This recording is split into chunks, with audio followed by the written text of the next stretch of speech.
이분들이란 원래, 자, 원래다가 동그라미 합니다. 주인이 안 보면 대충 덮어버리는 못된 구석이 있다고요. 자, 여러분들 보자. 세상에 원래라고 하는 게 물론 있을 수도 있는데 예외도 있지 않니?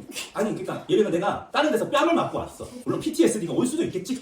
그래가지고 누가 이렇게 하면 뭐 이렇게 할 수도 있겠지. 근데 머리를 극적거리려고 그럴 수도 있는 거잖아. 그렇지. 아니, 그렇게 하면 쫄겠다. 야, 그 정도로 하면 쫄겠다. 지금 제가 못 보여드리는데 저기 학생 어떻게 했냐면 이렇게 했습니다. 네, 이 정도 하면 쫄 것 같아요. 그러나 우리가 어떠한 예전의 사례를 가지고 그거를 모두 그럴 것이다라고 얘기하는 건 성급한 일반화의 오류라고 얘기를 하죠. 성급한 일반화의 오류를 왜 오류라고 하냐면 그게 편견을 만들기 때문입니다. 예? 편견으로 사람을 바라보는 건 올바른 태도, 나쁜 태도. 정답!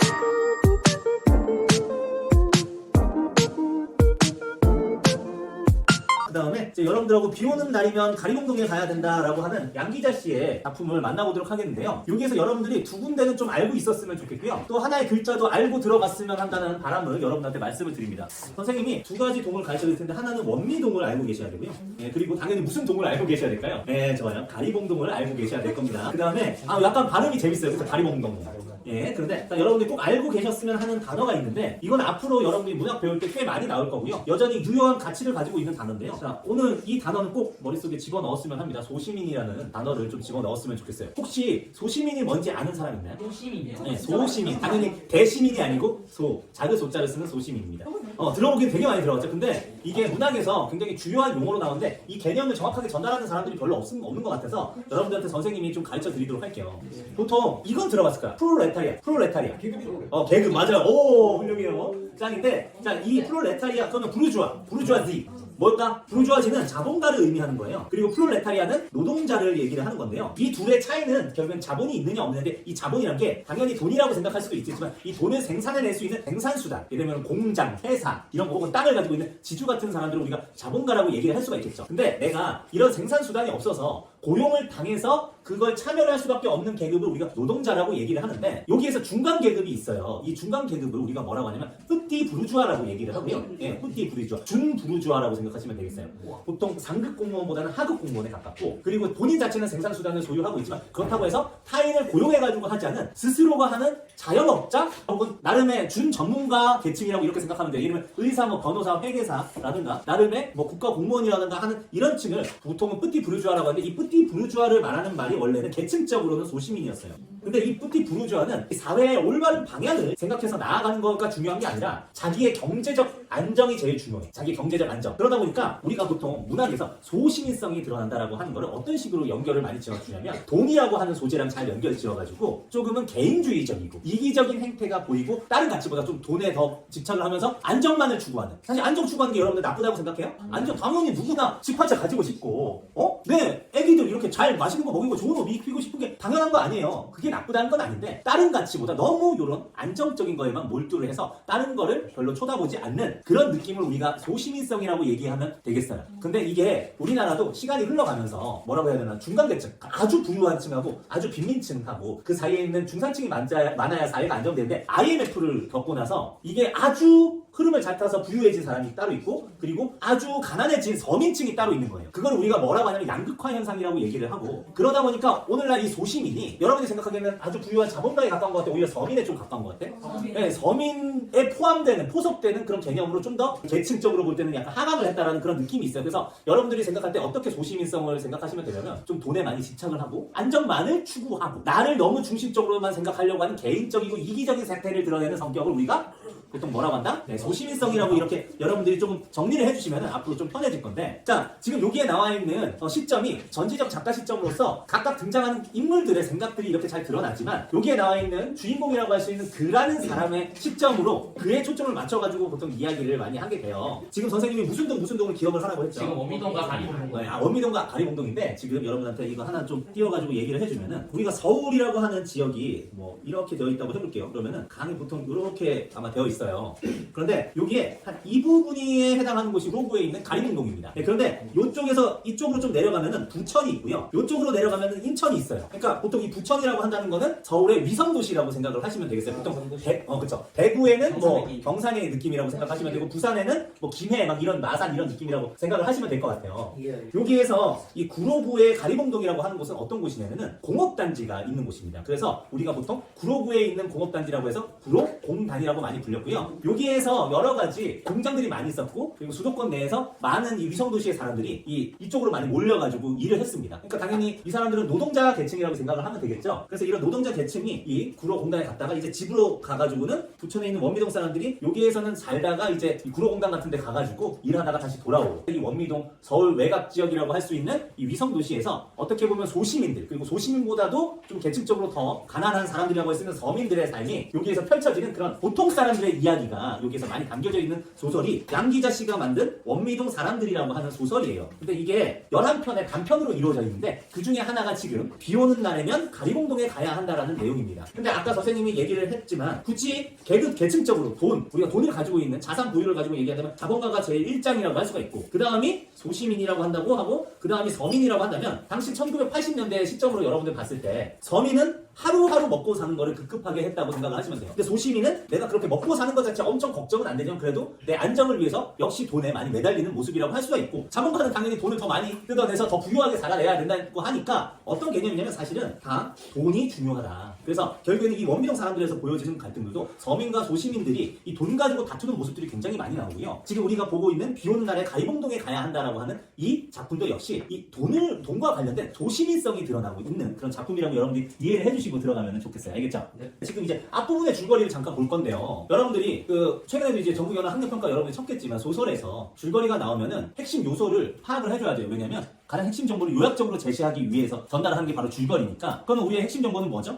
핵심 정보는 뭐죠? 인물, 사건, 배경입니다. 알겠죠? 네. 그러면은 여기에서 중심 인물이 누구인지는 파악을 해야 되고 이렇게 요약적으로 제시한 곳에서 어떤 게 갈등 요인인지를 좀 파악을 해야 됩니다. 자, 갑니다. 자, 여기에서 그와 아내는이라고 이렇게 나왔어요. 그와 아내는 자, 연립주택을 장만하였다. 자, 이렇게 됐으니까 어찌됐건 집을 장만을 했으니까 하루하루를 생계를 걱정하면서 살 그런 타입은 아닌 것 같아요. 그러면 우리가 아까 계급적으로 나왔을 때 뭐에 해당하죠? 네, 소시민에 좀 해당한다고 생각하면 돼요. 당연히 자본가면 아주 쉽게 만들었겠지. 그런데 어렵게라고 했지만 어쨌든 장만했으니까 소시민인데 그런데 그 집에 이런저런 문제가 생겨서 보수하느라고 제법 많은 돈을 들이게 된다. 그러던 중 욕실 바닥에서 물이 새는 일이 발생하자 이웃의 소개를 받아 임씨에게 공사를 맡겼었어요. 자, 지금 당연히 문제죠. 물이 새니까. 그러면은 근데 임씨에게 공사를 맡기는데 이 문제는 하지만 곧 그는 임씨의 본업이 연탄 배달이라는 사실을 알고 욕실 공사를 맡긴 것을 후회한다라고 얘기를 합니다. 자, 그러면 여러분들 여기서 왜 후회를 할까요? 믿을 수 있다 없다?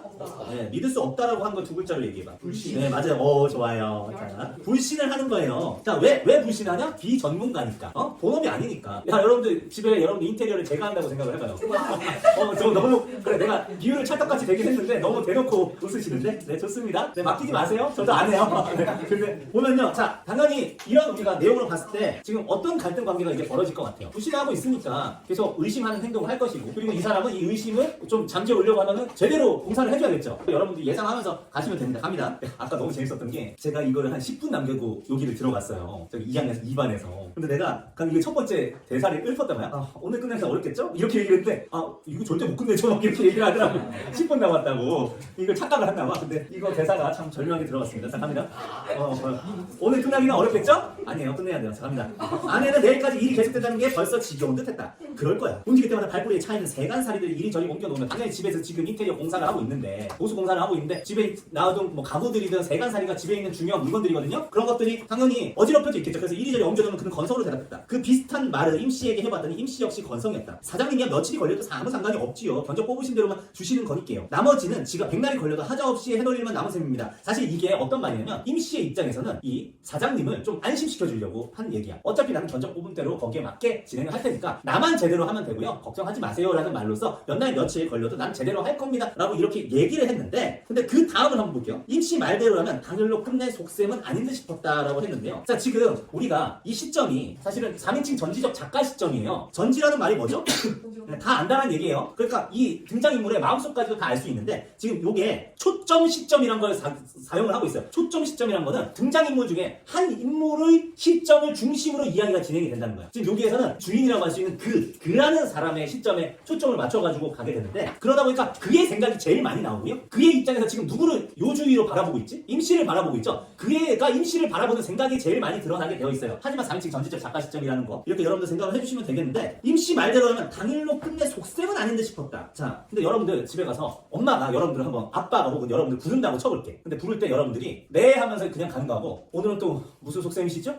자 이렇게 얘기하는 거 하고 자 엄마 아빠의 반응이 같을까 다를까? 네, 다를 거예요. 자, 속셈이라는 단어 뉘앙스만 가지고 봐도 어떤 느낌입니까? 이 임씨를 바라보는 느낌이 어때요? 네, 별로 좋지는 않다. 뭔가 임씨가 다른 꿍꿍이가 있을 거라고 생각을 하고 있는 거예요. 예를 들면 이런 거야. 지금 백날이 걸려도 하자없이 해놓을 일만 남은 셈이니까 원래 이거의 말은 좀 안심을 시키려고 하는 말이겠죠. 내가 꼼꼼히 잘하겠다라는 말인데 백날이 걸려도라는 말을 또 속셈이 있는 것처럼 생각한 거야. 예를 들면은 지금 여러분 여기는 생략되어 있지만 견적이 18만 원이 나왔어요. 임씨가 제시를 한 견적이 18만 원입니다. 근데 이 사람은 내가 이렇게 견적을 딱 정해놨으니 여기에서 백날이 걸려도 이것만 받겠다라고 하는 말인데도 불구하고 백날이 걸린다고 했으면 이 일을 공사 일을 일부러 지지부진 늦추면서 그거 담으로 일당을 더 받으려고 하나라고 하는 그런 의구심까지 가지고 있는 거예요. 그러니까 이걸 아까 선생님하고 얘기했던 두 글자로 얘기하면 뭐가 될까요? 태도? 네 맞아요. 오해, 불신 이렇게 될 수 있는 거죠. 18만 원이 어느 정도면 여러분들이 잘 모르겠다면 이때 80년대 보통 월급이 한 초반 정도였을 때 100만 원이었습니다. 지금은 한 월급이 평균적으로 보면 300만 원 정도라고 얘기를 하더라고요. 그러면 방금 전에 18만 원이라고 한다면 여기에서 곱하기 3 정도로 해주면 돼요. 그럼 54만 원, 한 5, 60만 원 정도라고 생각을 하시면 됩니다. 그 정도 비용이라고 하면 여러분이 좀 와닿을 것 같아요. 보수 비용으로. 근데 젊은 인부는 30분쯤 일하고 나면 담배 한 대, 냉수 한 컵 하는 식으로 일을 질질 끌고 젊은 애는 단속하나 자신이 하는 일에 신경 쓰랴 입으로 한몫하랴 임시 속도도 그거 보기엔 더디기도 짝이 없었다. 하랴 이런 뭐 공사가 국수가 뽑아내서 쑥쑥 뽑혀 나와서 재미를 주는 일도 아니겠지만 깨고 드러내고 긁어내고 하는 일이 한참 후에 들여다보아도 그게 그 모양이었다. 그렇다고 하면서 지금 감독관 마냥 자 뭐뭐처럼 뭐뭐같이 뭐뭐 있냐 이런 거 비유법 있죠? 이 사람이 실제로 감독관은 아니지만 감독관처럼 굴었다는 거예요. 그리고 뭐예요? 계속 기웃거렸다는 거야. 감시할 수는 없는 것을 어스렁거리면서 집안 이것저것을 기웃기웃거렸다. 자 왜 기웃거렸을까? 아까도 얘기했다시피 여기에서 이런 행동을 보면서 알 수 있는 이 사람의 태도는 불신이라고 할 수가 있고요. 그리고 심리적으로 볼 때는 이 사람이 왜 이렇게 서성거릴까? 불안해서 그렇지. 훌륭해요. 불안, 초조 이런 걸 느끼기 때문이라고 생각하면 됩니다. 그래서 여러분들의 행동 볼 때 인물의 성격, 심리 상태 이런 것들 이런 요소들 가지고 이렇게 파악을 해주시면 되겠고요. 자 선생님이 지금 여러분한테 나름 설명을 해주면서 이렇게 갈 텐데 사실 소설 얘기할 때 왜 이렇게 그 진도가 시간이 오래 걸리냐 선생님이 생각을 했더니 뭔가 불러주고 받아 적고 이렇게 하는데 조금 시간이 많이 걸렸던 것 같아요. 안 그래도 지문도 많아가지고 하나 다 읽어야 되는데 근데 선생님이 여기 이 부분에 자 이렇게 적어놨어요. 그러니까 적어놨는데 실제로 특히 소설 같은 경우에 특히 옆에 있는 날개 질문이 중요하거든요. 근데 그 날개 질문에 대한 답을 여기에다가 항상 열어 놓을 테니까 여러분들이 선생님이 뭐 부연 설명할 때나 뭔가 추가 설명할 때 좀 시간이 남으면 좀 적으세요. 알겠죠? 틈틈이 적어 놓으시길 바랍니다. 뒤에 일부러 답을 다 적어 놨거든요. 그래서 요거 좀 적어 주시길 바란다는 말씀 여러분한테 드릴게요. 작업 속도가 더딘 걸 본 거는 당연히 그는 초조, 불안. 왜 초조하고 불안하냐? 이 사람이 대충 하는 것은 아닌가. 그런데 이런 불신이 있으니까 이 사람이 또 어떤 걸 생각했냐면 일부러 더디게 하는 거는 백날 아까 걸린다는 말하고 결합돼가지고 그러니까 공사비 더 부풀릴까 이렇게 걱정된다라고 한 부분들 이렇게 여러분 생각하시면서 이거 적으신 분은 이제 54페이지 넘겨주시길 바란다는 말씀 촉촉촉 드립니다. 가서 지켜보세요. 일꾼들이란 원래다가 동그라미 합니다. 주인이 안 보면 대충 덮어버리는 못된 구석이 있다고요. 자 여러분들 보자. 세상에 원래라고 하는 게 물론 있을 수도 있는데 예외도 있지 않니? 아니 그러니까 예를 들면 내가 다른 데서 뺨을 맞고 왔어. 물론 PTSD가 올 수도 있겠지. 그래가지고 누가 이렇게 하면 뭐 이렇게 할 수도 있겠지. 근데 머리를 극적거리려고 그럴 수도 있는 거잖아. 그렇지. 아니 그렇게 하면 쫄겠다. 야, 그 정도로 하면 쫄겠다. 지금 제가 못 보여드리는데 저기 학생 어떻게 했냐면 이렇게 했습니다. 네, 이 정도 하면 쫄 것 같아요. 그러나 우리가 어떠한 예전의 사례를 가지고 그거를 모두 그럴 것이다 라고 얘기하는 건 성급한 일반화의 오류라고 얘기를 하죠. 성급한 일반화의 오류를 왜 오류라고 하냐면 그게 편견을 만들기 때문입니다. 예? 편견으로 사람을 바라보는 건 올바른 태도, 나쁜 태도.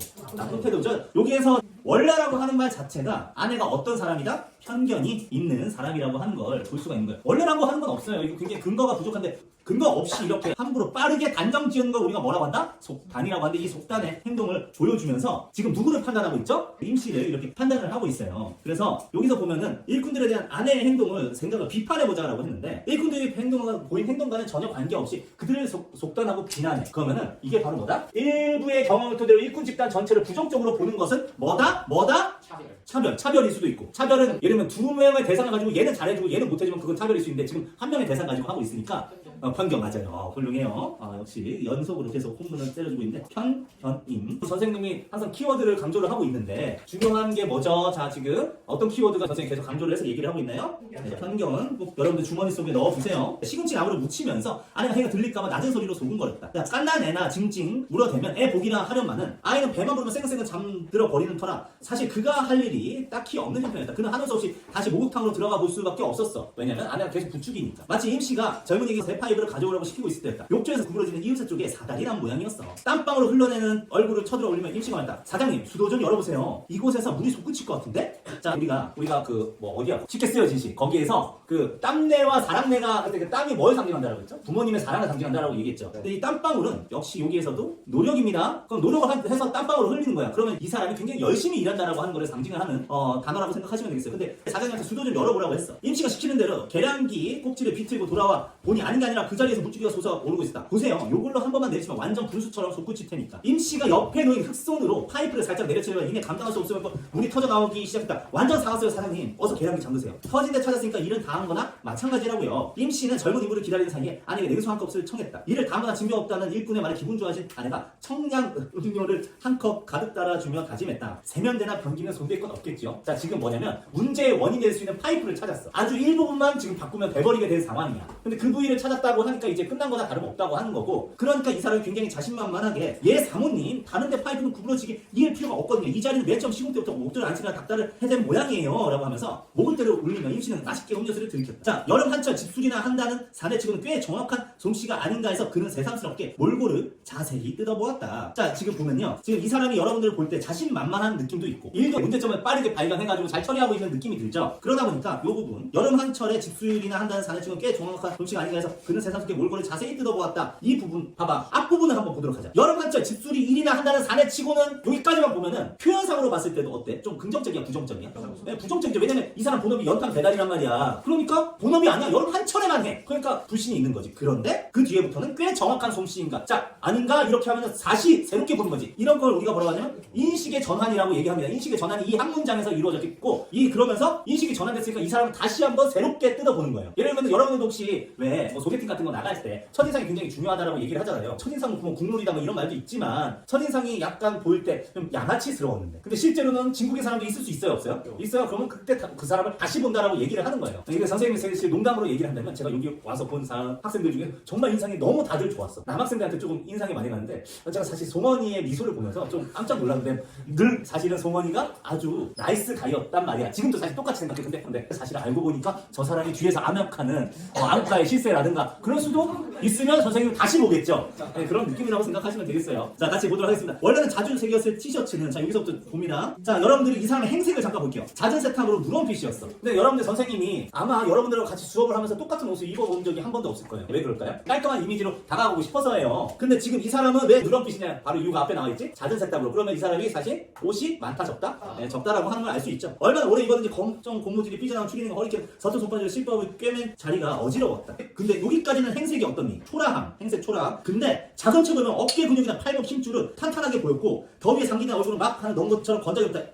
탄탄한 체구가 이렇게 드러나는 부분이에요. 그래서 여기에서는 두 가지 정보를 알 수 있죠. 이 사람은 넉넉한 그러니까 넉넉한 경제력을 가지고 있다? 아니다. 넉넉하지 않은 형편인 걸 알 수도 있고, 탄탄한 체구는 노동으로 신체가 단련되어 있다는 것을 알 수가 있는 거죠. 지물보 주씨가 칭찬하신 대로 일은 잘하시네. 일은 잘하시네요. 일을 잘하시네요. 여러분 이렇게 하면 큰일 납니다. 네, 자 지금 일을 잘하시네요. 그래서 사실 나중에 여러분하고 뭐 문법을 가르칠 일이 있을까 싶은데 우리나라는 조사 잘 써야 됩니다.